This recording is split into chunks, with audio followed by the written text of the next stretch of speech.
General Padilla, NDU senior leaders, distinguished visitors, and fellow students. It is my honor to introduce Lieutenant General Benny Gantz, the 20th Chief of the General Staff of the Israeli Defense Forces. In 1977, General Gantz began his distinguished career in the IDF as part of the Paratrooper Brigade. After graduating from the IDF Officer School, he has commanded at every level, from platoon to brigade, from division to geographic command. General Gantz served as the IDF military attaché to the United States from 2007 until 2009, and then went on to become the Deputy Chief of the General Staff. Most notably, however, he is a graduate from this fine Eisenhower School, although I understand that they called it ICAF back then. Ladies and gentlemen, General Gantz.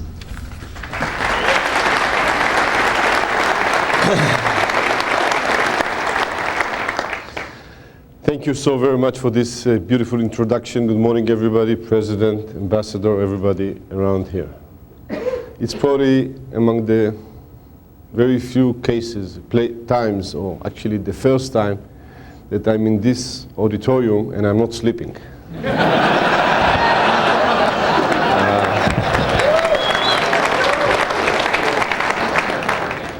And actually, I think you took advantage of listening to me in the morning. Usually when I come at noon, everybody sleeps. But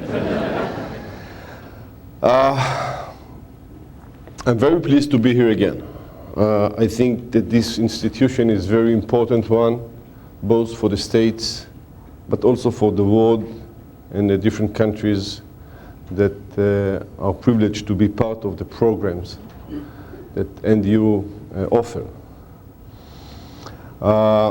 And I hope that this meeting, the meeting this morning, you will find it interesting. And I think you'll find it interesting because we're going to share responsibility of how interesting it's going to be. I'm going to talk short, and I let you ask me questions. This way, you will be responsible for the topic I'm referring to, and not I'm being responsible for choosing them. However, I do want to talk a little bit on those three items over there, which basically talk about the regions and the winds of change, about the IDF, what we did about it and what should we do about it, and most important, about people. I don't know what made it happen, whether it was the post-9/11 effect, the pull down of Saddam Hussein, Afghanistan. Was it a coincidence that followed Mohammed Abu Azizi of Tunisia that actually light the upheaval around the Middle East? Whether it was a reaction for long years of tyrannies in some places, whether it was the economy that drove people out of the places, whether it was the information era and the Facebook that allowed people to communicate with each other, or whether it was a sum of all of that. Practically speaking, we are seeing changes. And basically, those two gentlemen at the corner of the picture, Sykes and Picot, that drew the maps of the Middle East at the end of First World War, actually being challenged by realities as we see it today.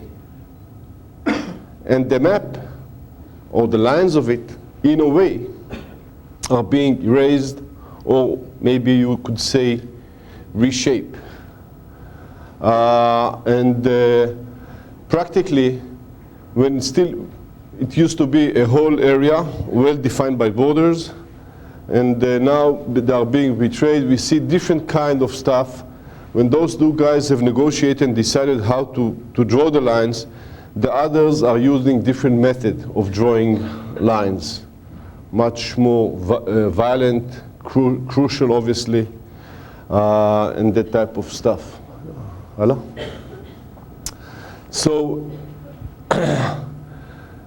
basically, what we are seeing, as you all know, the area has been changed, impact of Daesh in those areas, and you can see the different colors over there. Obviously, the areas that always or former Syria and some parts of Iraq, and the fact that is there, and Daesh is settling itself and trying to have some kind of impact around it. Years ago, when you wanted to have impact in a place, you would maneuver your forces. Well, you basically have to move your ideas to different places. So if that was the map, or the current impact of a regime is holding, and you see some less governed places in the area, you can see now the impact of the organization. It used to be, let's say, 4 years ago, when I assumed command of the IDF, basically those were the maps, and those were the organization I had to deal with. 4 years, that's it. You saw the shape of the borders, and all of a sudden, it's continuing. And it's continuing. So, what will the future be? I don't know. And things are more evolving than developing. So many times, things are very hard to predict. I said this morning with the president of the NDU when we talked, should I be angry at my intelligence guy that couldn't foresee those kind of development? Well, basically, yes. You should always be angry at someone. But other than that, it's very hard to predict. And studying procedures are very important across echelons, from the political level, to the strategic level, to the operational level, to the cultural level, to listen to the streets. This is something very new. The streets under tyrannies are different than the streets as we see them today. And it's very hard to follow, it's very hard to predict, and even if it goes to force build-up, it's very hard to predict what exactly you want to arrange your forces to operate with. So on the strategic level, seeing all that, we need to remember that there are more aspects to it. We see down in the future, I'm not sure what's going to be in Syria, but is it an option that we'll see some kind of an enclave in the northern western parts of Syria, and all the rest will be redefined by some kind of ethnocentric or maybe ethnopolitical tribes and things like that? Hard to tell, need to be followed, need to be studied. If you will continue and see in other places, we still have to remember that there are serious elements from another type. Obviously, Iran. It's true that the radicals that we see in the area of Daesh or ISIL or ISIS are somewhat different than what we see in Iran.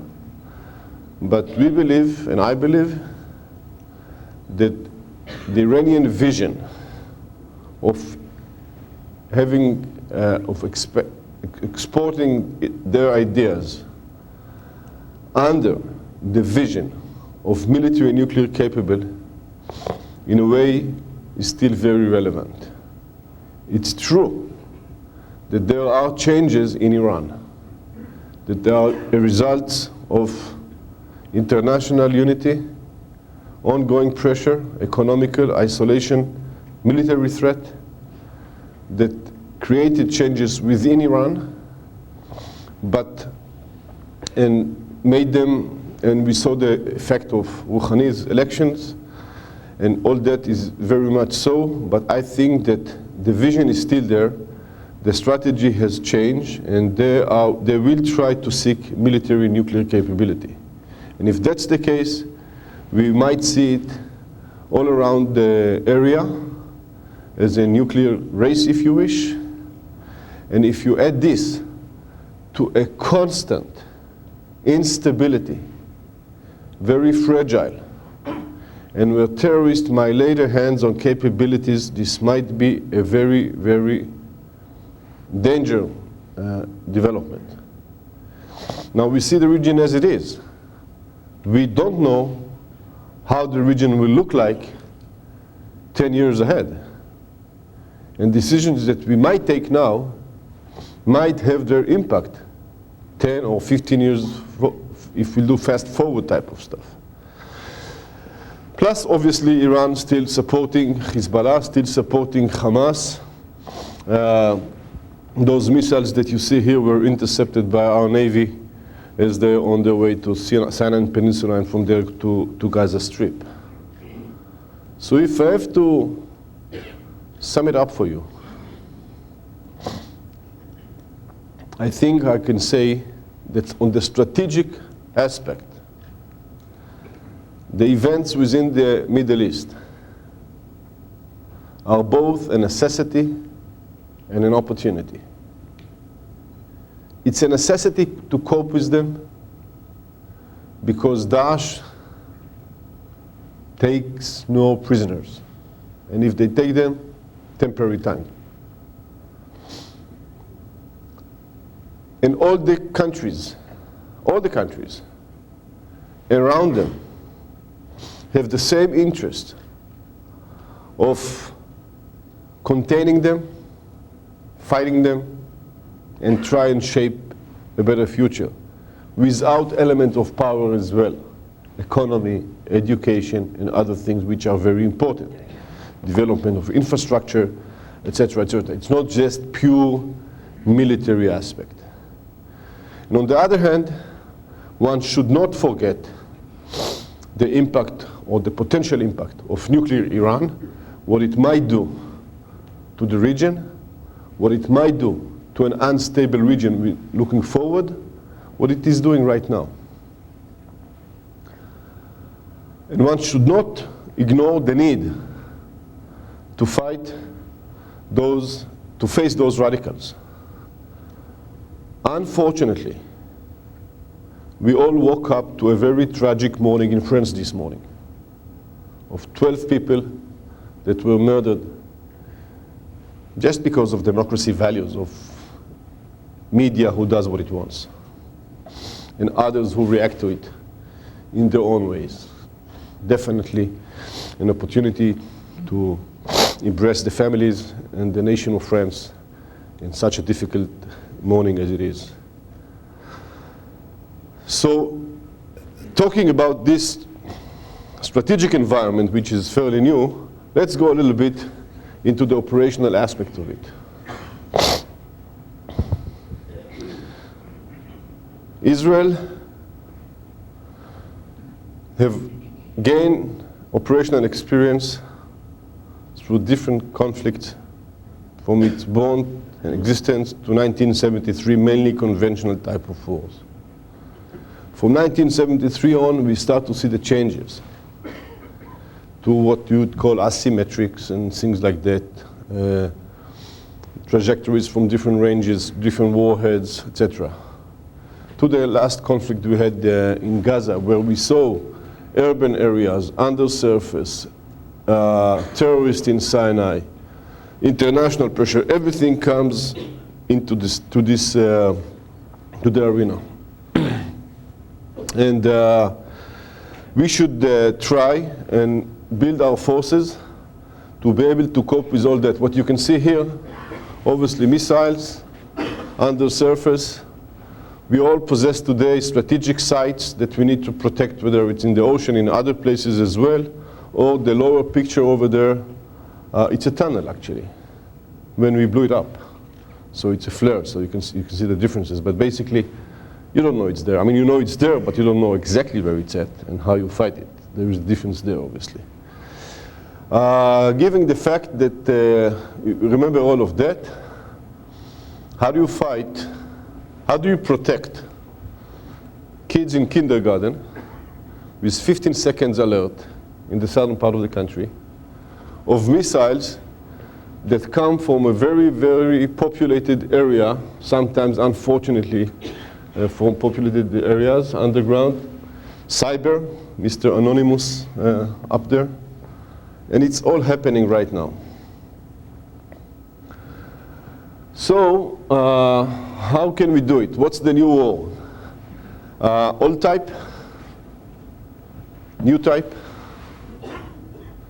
This is the same infantry guys protecting their knees, but holding computers. It's a real picture.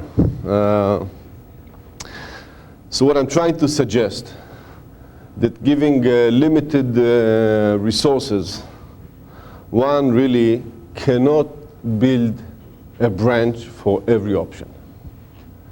And our forces, by and large, though must maintain some kind of specialties and specific, because proficiency is very important, we should try and increase hybrid capabilities as much as we can. We developed the Iron Dome, a tactical operational air defense system, proved to be very efficient.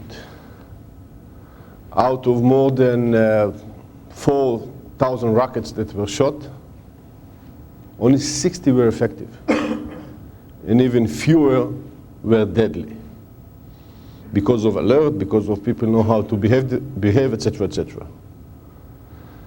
But others, and it took us some 3-4 years to develop it, from papers to the first models that were operational.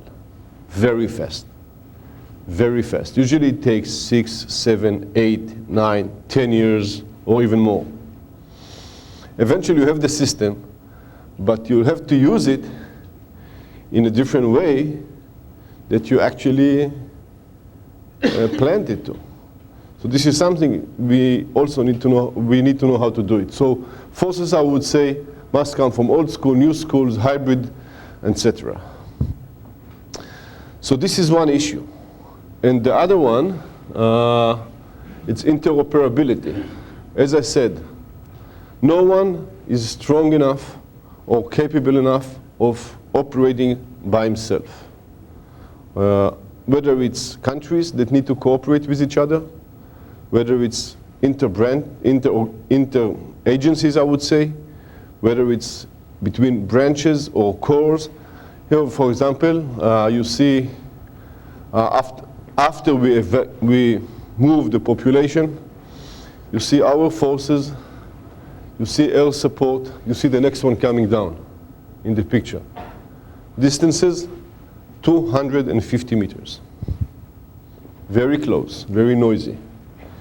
But very important. So interoperability and hybrid capabilities, alongside with obviously specialties, well balanced between offensive capabilities and defensive capabilities at the same time, because at the same time that we are fighting anywhere around the world, our home fronts are exposed, whether it's to terrorism or whether it is to trajectories from different ranges, or whether it's cyber and that type of stuff. So balance between offensive and defensive as well. And most important, flexible. We cannot know how it's going to look like, and once we think we know how it's going to look like, and we make our plans, and then we start to execute them, guess what? It's not what we thought it's going to be. And forces all along should be able to change themselves on structure, on organization, on shape of operation. And indeed, for example, within the IDF, we did lots of changes in the last 4 years, because all of a sudden we had to face potential terrorism from the peninsula of Sinai. I'm very happy to see that the Egyptian state and the government and the Egyptian military forces are doing a lot to fight those terrorists in Sinai. in preventing them from supporting Gaza. But nevertheless, Ansar Bet el-Maqdas and others are still around, affiliated themselves with Daesh. As I told you, you don't have to maneuver your forces, you need to maneuver your idea and the finance of it. And the network allows you to do all that fairly easy. But we had to arrange ourselves on all arenas. The Golan Heights was the quietest border we ever had for the last 40 years, until 3 years ago. So we had to make a whole change up at the Golan Heights to be able to cope. So we did all that, and we have now brigades and others that are capable of operating in a more flexible way than it was before. We changed the entire structure of the Air Force Command, much more efficient. We have a fairly useful, very effective Air Force, I would say. But we made sure that our headquarters can really operate in a rapid way so we can actually use the capabilities of the Air Force, which was more capable than the headquarters itself. Or the intel structure, interagencies, changes. But what can you change? What can't you change? You cannot change the fact of ambiguities. It's still there. Fear, it's still there. Friction is still there. This is the nature of war. It hasn't changed a bit. So if you want to educate your guys, if you want to train your unit, if you not train yourself, even in decision-making processes, let alone aside the brigade commander on the ground, which is very important, obviously. Nevertheless, we as seniors, as strategic thinkers, need to train ourselves as well. How well are we in identifying a situation? How well we do in creating strategies, concept of operation? How well are we doing translating those into plans or into force build-up processes, etc.? So it is very important that we will train ourselves. And that takes me basically to the most important piece of my briefing this morning. It's all about the people.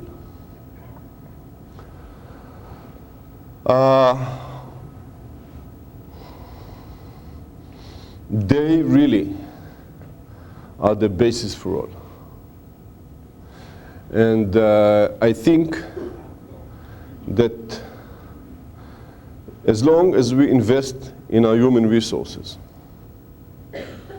in their education, in their skill, in their pride, in the families, the more they will be willing to continue and serve and contribute to our organizations, to our nations.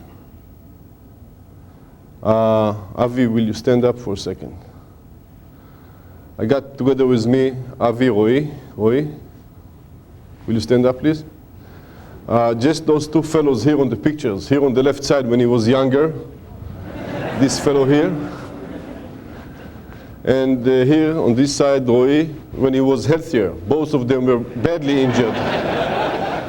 Both of them were badly injured in Gaza Strip in fighting 5 years ago or a year ago. I'm very glad that you are with me. Thank you very much. You may sit. But what's important is that they are very devoted. And they are very devoted because, not because they grew up and were educated ideology speaking, but the organization always supported them. Just as you guys are sent here and being fertilized with it, I would say, intellectually, professionally, being exposed to each other, gain your perspective. People, they will bring the insights for future ambiguities. They will bring the technology. They will bring the strategy. They will bring the tactics.